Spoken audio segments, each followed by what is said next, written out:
চলে এসেছি কোথায়? মাছের বাজারে। সকাল সকাল ঘুম থেকে উঠে ঠান্ডায় কাঁপতে কাঁপতে চলে এসেছি মাছের বাজারে। সঙ্গে নিয়ে এসেছি গুনগুনকে, রুবাইকে আর আর্যকে। দেখেছেন ওদিকে, দেখে বুঝতে পারছেন কতটা ঠান্ডা পড়েছে। কলকাতাতে এবারে এত ঠান্ডা পড়েছে কিছু বলার নেই।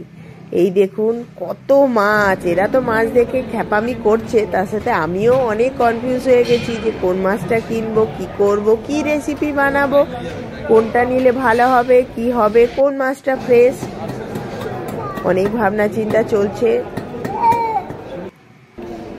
নিয়ে ফেললাম একটা বড় ভেটকি, বেশ তাজা টাটকা ভেটকি, দেখেই মনে হচ্ছে ফ্রেশ। ভেটকিটা নিয়ে বললাম আমাকে পাতুরি কেটে দাও। উনি আমাকে পাতুরি কেটে দেবেন বললো। আমাকে জিজ্ঞেস করলো কত পিস করবো, আমি বললাম 15 পিস করে দেন, আর তার সাথে বাকি যেটা বাঁচবে সেটাতে এমনি ঝোলের যেরকম পিস হয় সেরকম করে দেন।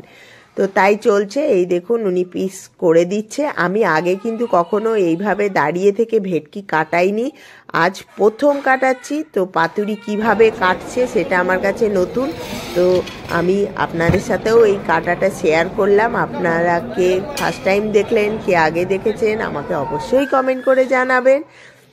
এই দেখুন কিভাবে চটপট কাটছে, দেখেছেন? মাছটা কিন্তু খুব ফ্রেশ, দেখেই বোঝা যাচ্ছে, আর অনেক বড়। আর আর্য, রুবাই আর গুনগুন পাগল করে দিচ্ছে, বাপরে বাপ, এর মাছ নিয়ে তার মাছ ফেলে এখানে উল্টে পড়ে এদিকে নিয়ে আসা মানে কঠিন ব্যাপার। আবার একজন জিজ্ঞেস করছে যে আপনি একটা বাচ্চাকে নিয়ে আসেন, আজকে কোথা থেকে 3টে বাচ্চা পেলেন?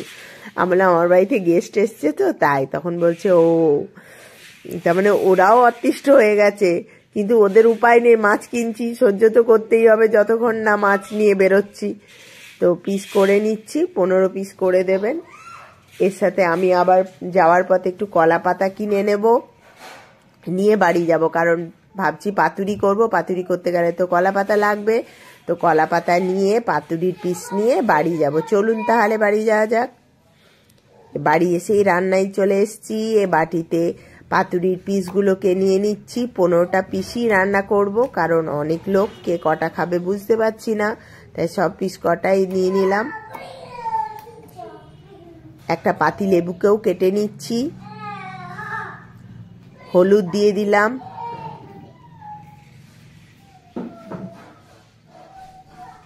নুন দিয়ে দিচ্ছি, তবে হলুদটা একটু কম লাগছে, আর একটু হলুদ দিয়ে দিই।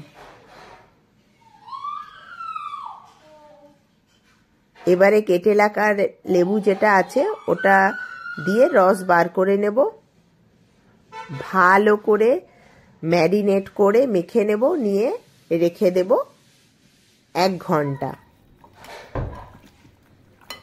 খুব ভালো করে কিন্তু মেখে নিতে হবে, লেবুর রসটা আছে তো সেটা যেন পুরো মাছের গায়ে গায়ে লেগে যায়, সেটা লক্ষ্য রাখতে হবে কিন্তু। 1 ঘন্টা রেখে দিলাম। চলুন তাহলে এবারে সর্ষেটা দেখে নিই। একটা বাটিতে সাদা সর্ষে নিয়ে নিলাম, কালো সর্ষে নিয়ে নিলাম, পোস্ত নিয়ে নিলাম, আর পরিমাণ মতো নুন নিয়ে নিলাম। এবারে এটাকে ভালো করে মিক্সিতে নয়, কেউ মিক্সিতেও বাটতে পারেন, আমি তবে শিলে বাটবো। এই দেখুন শিলে বেটে নিচ্ছি, মিহি করে বাটতে হবে। ওই যে পেস্টটা নিলাম সেটা দিয়ে দিচ্ছি মাছে, মাছে ভালো করে মাখিয়ে নেব পুরো পেস্টটা। এবারে দিয়ে দিচ্ছি টক দই, টক দই আর সর্ষে পোস্তর পেস্টটা ভালো করে মাছে মাখিয়ে নিচ্ছি, এপাশ ওপাশ করে একদম ভালো করে মাখিয়ে নেব। মাখানোর পরে আবার ঢাকা দিয়ে রেখে দেব 30 মিনিট।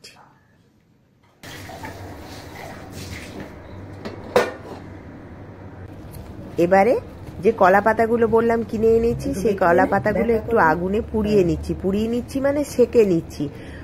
এটা করার কারণ হচ্ছে পাতাগুলো যখন আমি পাতুরি করার সময় মুড়বো তাতে ভেঙে না যায়, তার জন্যই এটা করা।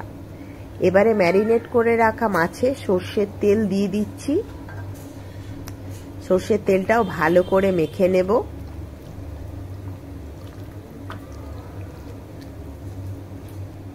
কলা পাতা যেটা রেখেছি সেটাকে পিস করে নিয়ে তাতে তেল বুলিয়ে দিলাম, এবারে ম্যারিনেট করা মাছ দিয়ে দিচ্ছি, তার উপরে একটু গ্রেভি দিয়ে দিচ্ছি, আর দিয়ে দেব একটা কাঁচা লঙ্কা। কাঁচা লঙ্কাটা দিলে কিন্তু টেস্ট আরো বেড়ে যায়। এবারে মুড়ে নিচ্ছি, ভালো করে মুড়ে নিতে হবে যাতে ভেতরে যে হালকা গ্রেভিটা দেয়া হয়েছে সেটা বেরিয়ে না যায়।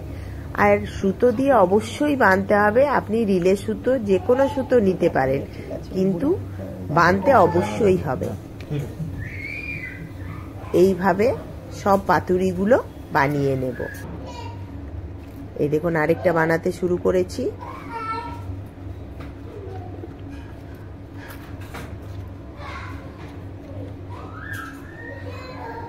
একসাথেই আগে সব পাতুরিগুলো বানিয়ে নেব, তারপরে এগুলোকে রান্না করব।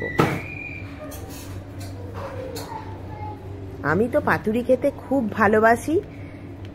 কারা ভালোবাসেন আর কে কে এই পদ্ধতিতে পাতুরি বানান আমাকে অবশ্যই কমেন্ট করে জানাবেন। ম্যারিনেট করা হয়ে গেলে বেশি কিন্তু সময় লাগে না। প্যানে সর্ষের তেল দিয়ে দিচ্ছি।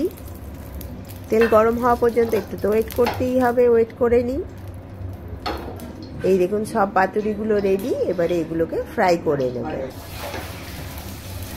তেলও গরম হয়ে গেছে, তেলে দিয়ে দিচ্ছি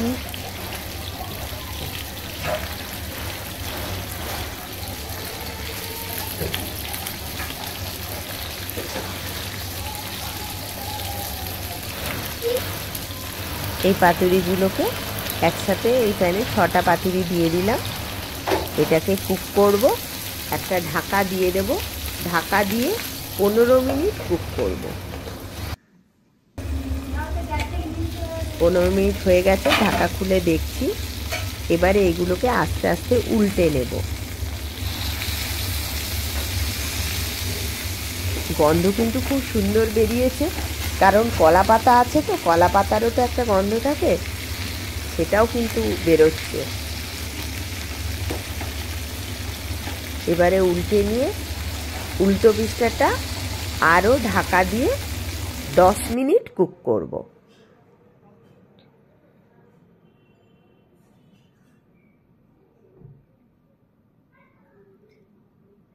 আমাদের পাতুরি রেডি হয়ে গেছে। এবারে এগুলোকে তুলে নেব। একটা হট বক্সে তুলব যাতে অনেকক্ষণ গরম রাখা যায়। চলুন তাহলে এবারে গেস্টদিকে খেতে দেব, কারণ অনেক দেরি হয়ে গেছে। পাতুরি করাও হয়ে গেল, ওদিকে খেতে দিই। আজকে শুধু পাতুরি রেসিপিটাই শেয়ার করলাম, অনেক রেসিপি করেছি, পরপর এক এক দিন এক একটা শেয়ার করব। এই দেখুন গেস্টরা সবাই খেতে বসে গেছে। দাদু, মামা, মামিমা সবারই রান্না ভালো লেগেছে, পাতুরির টেস্টও সবার খুব ভালো লেগেছে। সবাই সুস্থ থাকবেন, ভালো থাকবেন, বাই।